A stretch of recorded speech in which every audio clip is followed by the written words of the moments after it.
Today, your question's answered on video security doorbells. Are they worth it? How can you best mount them? Here, on your door. What if you have a screen? What if you don't have a doorbell already in your house? There's options for that. As a bonus, we'll talk about other security measures you can do that are low cost and very effective at keeping you safe. Let's get started. 8 months ago, I installed this video doorbell.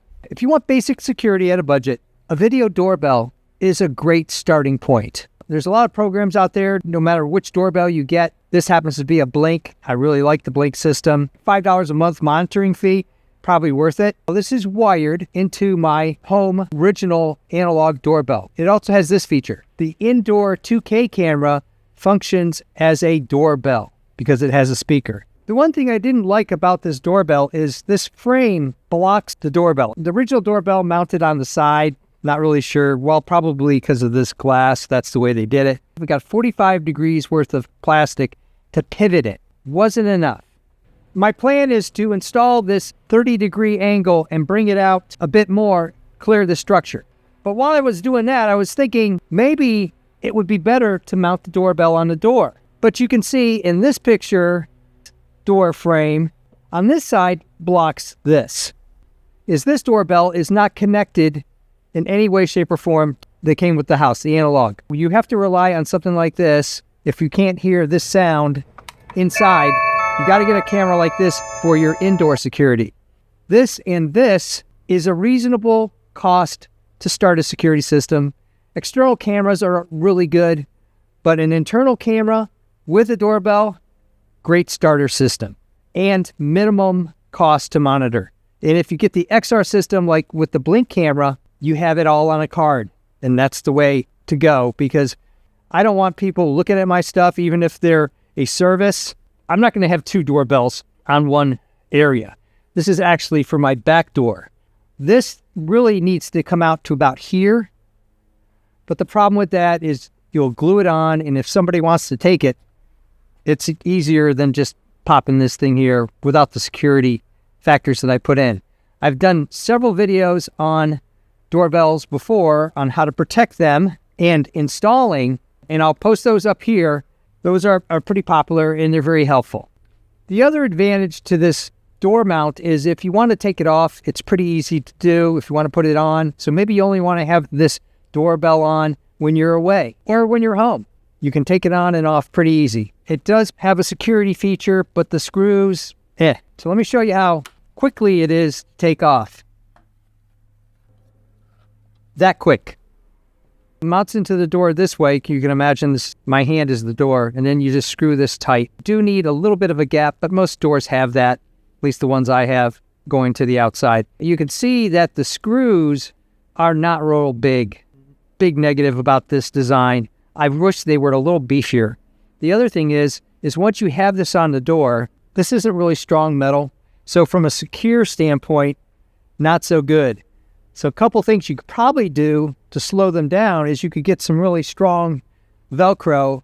I've got some great outdoor Velcro siding video that I made on how you can mount anything, wood, glass, metal, siding with this Velcro. So you could use that and put it in there, and that would really kind of make it difficult for somebody to pull back. In order to install this wedge, I have to take this plate off where the doorbell wires are connected, so I want to reconnect that. So I'm going to have to take that off and then put this in place. Taking the screws off the doorbell interface plate, here is the wires that I need to disconnect in order to put this next wedge in. And these screws are pretty small, so I use a magnetic cup in order to hold all the screws so I don't lose anything. Since these screws are so pathetic, I've used some super glue, just some standard old super glue, and fused all the wedges together so they're rock solid. One of my favorite things to say, rock solid. So now I'm going to mount the rest of the doorbell on here, and this project will be finished.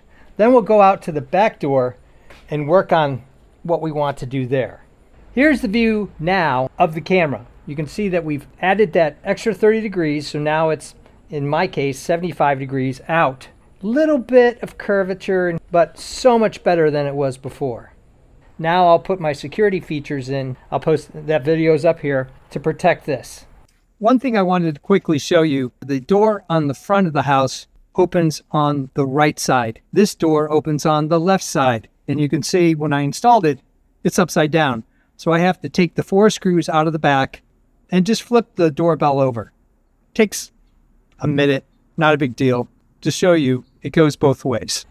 This will give you a sense of how far back it is from yet another door frame. There is what it looks like. This frame sticks out a little less than the one on the front door. So it works okay. You're getting a little bit of a blockage here. So I'll probably keep it like that for now.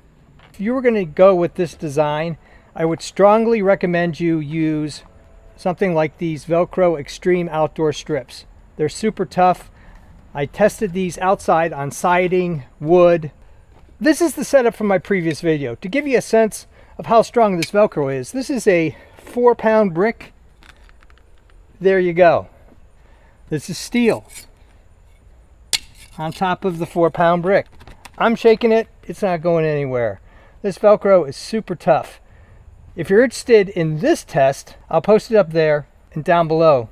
I was pretty amazed with how this all turned out on hanging things outside, whether it's hooks or Velcro.